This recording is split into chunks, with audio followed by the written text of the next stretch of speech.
So I'm taking a practitioner's lens towards the use of drones in digital cultural heritage practice. I have a very diverse practice. So my position at the moment is assistant professor of immersive media at a place called the Centre for Post-Digital Cultures at Coventry University, though I'm stuck in Australia. And before that, I was at two wild immersive research labs at UNSW, the iCinema Centre for Interactive Cinema Research and the Laboratory for Innovation in Galleries, Libraries, Archives and Museums. So my practice extends across the use of embodied and immersive visualization technologies for the presentation and preservation of important cultural heritage materials. So my research doesn't necessarily deal with drone ethics and drone aesthetics, although I'm thinking through all these problems as a user of drones.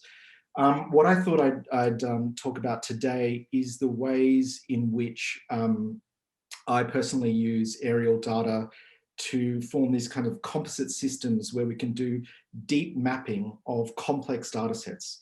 So my practice really, it's a slashy, you know, it's like actor / model kind of thing. I'm not obviously not a geographer, not an archaeologist, not a scientist, but these are the areas that I have contact with as an artist and art historian. And I think it's that kind of dilettantism, actually, that allows the cultural humanities and allows arts researchers using these technologies to critique the languages that we're using. One of the things that I'm really interested in is the kind of operational aesthetic of drones and aerial engineering that feeds its way down from the military into cultural humanities. And my position is that artists and humanities practitioners have a unique opportunity to both leverage these technologies and to be aware and critical of the ways in which they're disseminated. In general, the drones, you know, problematic and interesting as they are, they give us this incredible capabilities in cultural heritage visualization that, you know, 5-10 years ago were just totally impossible or extremely expensive. So these are some of the things that I use them for on the site. So I work with archaeologists and geologists and various other disciplines. We can do really, you know, really low cost, really highly accurate and beautiful orthophotographic mapping at very, very high resolutions. We can do like super cheap and almost instantaneous GPS map layering. What you're seeing on screen at the moment is a 2.5D model I made of this site that I'm working on in Serbia. Actually, at the moment, this massive Roman palace dig, the palace of the Roman Emperor Maximian Herculius. And this is a scan I did last year at the end of the season to provide a kind of 3D foundation for the geolocation of layers of data. We can do 3D structure scanning, you know, typical to engineering and built environment stuff. And from all these data, we can generate, you know, DEMs for engineering and architecture, whatever. My weapon of choice is the DJI Inspire, which is off the shelf, but very, very capable aircraft. And it provides us with a lot of technologies that are quite user-friendly and also very good, capable manual avionics controls. Some of the challenge, I mean, everyone knows this, but just for the record, challenges and opportunities for cultural heritage droning. In Australia, if you're flying a drone of less than 2 kilos, you don't need an REPL. Though those drones are the kind of, you know, the parrots and the things that are not so useful. The problems are, there's problems of access, obviously, because licenses are expensive. And once you have, you know, once you're an institutional researcher or artist, you need to operate under a RPAS. So the institution has to have a institutional license to oversee the maintenance and legalities of the pilots and authorized missions and stuff like this. And then obviously, you know, I'm sure we talked about a lot, flight rules are complex, planning and approval. International research can be quite difficult. So for example, for me to get this drone over to Serbia, there are lots of costs, including import duties, but that's the easy part. What we have to do is pages and pages and pages of documentation that goes to the Serbian Ministry for Defense. And there's an Air Force colonel there who approves international drone usage. We have to lay out flight plans, and we have to provide all these technical specifications, including the one they're most interested in: what is the maximum payload capacity of the drone? And then, so it takes like a couple of months to get these kinds of permissions. And we had to bring in the drone for safety through the Australian Embassy in Belgrade. So there's all these sorts of things. And then you have problems with the transport of nickel metal hydride, lithium-ion batteries, things like this, but it's worth it. The way that I use drones methodologically is that on site, whether it's on an archaeological site or a scientific survey, I set up like a top to tail digital workflow where the drone is essentially the anchoring point for the site visualization.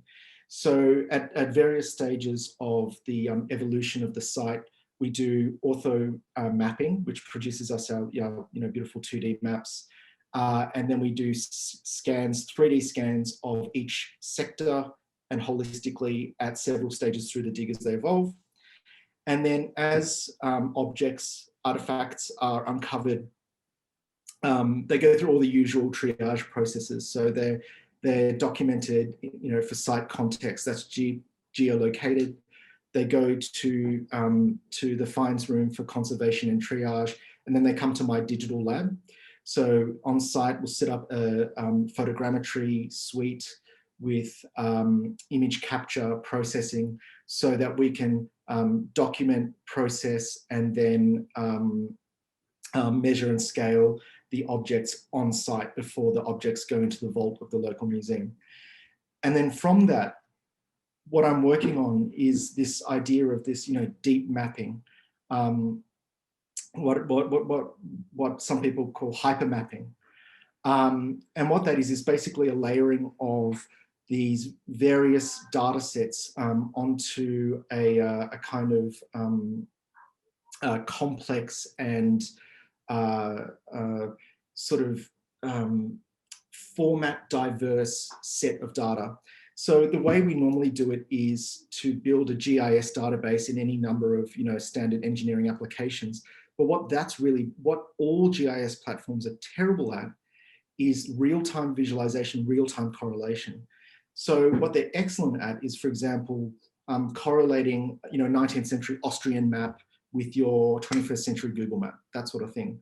But what they're not great at doing is building correlations between cultural data sets, between 3D data sets, between all sorts of other types of material in the way that you're seeing here. So what you're looking at is a kind of compound visualization of tons of aerial data. You've got my drone maps that I've then converted into height maps to produce a 3D render in the Unity game engine. You've got individual, can you see my mouse if I'm doing this? Yeah, so cool. So see these inserts here, these are the photogrammetric models that we take on the ground as well, and they're inserted into the aerial model. You've got this glowing thing, which is a 3D model that I constructed, extruded from ground penetrating radar data that we have. Then we also have LiDAR from fixed wing aircraft, which is very, very reliable, but only slightly more so than a drone DEM and costs like $10,000 to get one scan versus like me going out in the morning before breakfast and spending a few hours doing it. So here you're looking at a real-time environment that I've been working on that allows you to instantaneously correlate all these, not only scientific data, but also cultural data, because you can pull out the finds that are geolocated. There's an AI engine that I'm working on that will build aesthetic and typological artifact relations between the various contexts and all that kind of stuff. And then you can, because my interest in real time, as opposed to like, you know, GIS database, is that you can go from this sort of aerial view straight into a one-to-one scale first person view. So what you're looking at here is work in progress VR view of this same data. You just can switch in real time into a mode where you can actually physically walk around the site and pull things out of the ground. So different embodied method of interrogating the data. But what I'm really interested in, apart from just simple the compilation of data, simple data sets, is that idea of hypermapping.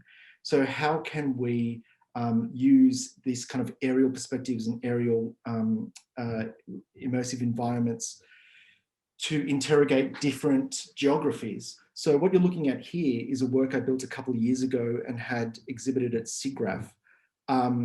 This is a hypermap of the Second Battle of Villers-Bretonneux. So my original research, art historical research, was in war art. So what you're looking at is a 72-hour simulation of the battle space of this First World War battle. And I reconstructed the 64 square kilometer battlefield at one-to-one scale in this kind of like poetic wireframe, as you see here from archival materials. But what the hypermap actually is we looked at 120 diaries of survivors from the battle, and were able to create, using sentiment analysis, this map of emotions as they evolved across the battle space in sort of real time. And so 5 people can come in and they're infrared tracked, and they can walk around in the environment, which is a 10 meter diameter stereo 3D cylindrical mixed reality cinema. And the world around is deformed, and the aesthetics are generated in real time by the incidence of any one of 20 particular sentiments that took place at that time space.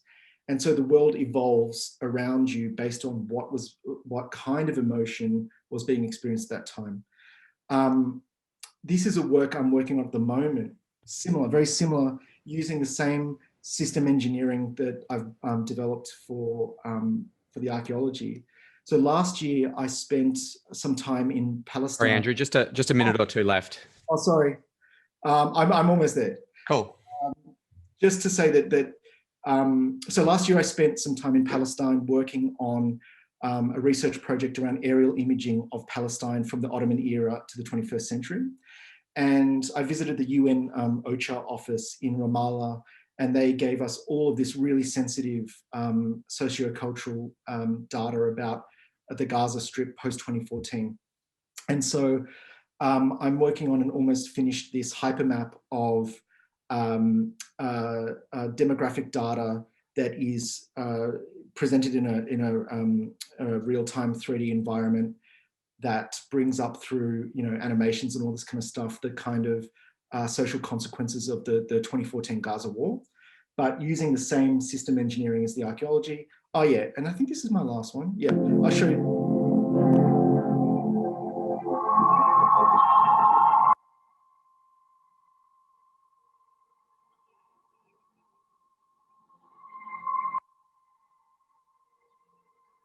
So that, what you're looking at is a very, very sped up. That's like 12 or 16 times spread up little screenshot of that first one-to-one scale immersive Villers-Bretonneux work.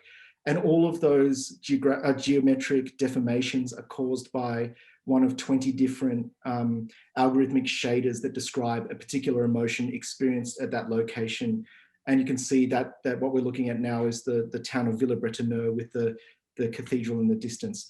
And so that's what, you know, just coming back to and finishing up, I know I've gone over time, sorry, is that for me, drones, problematic as they are these incredible tools for us that can be the beginning and the anchor of a critical reflection on these technologies and the technologies of militarisms and surveillance. And also, you know, we can make incredible museum installations that reveal cultural heritage sites that were otherwise impossible for people to understand. Thanks. I'll stop there.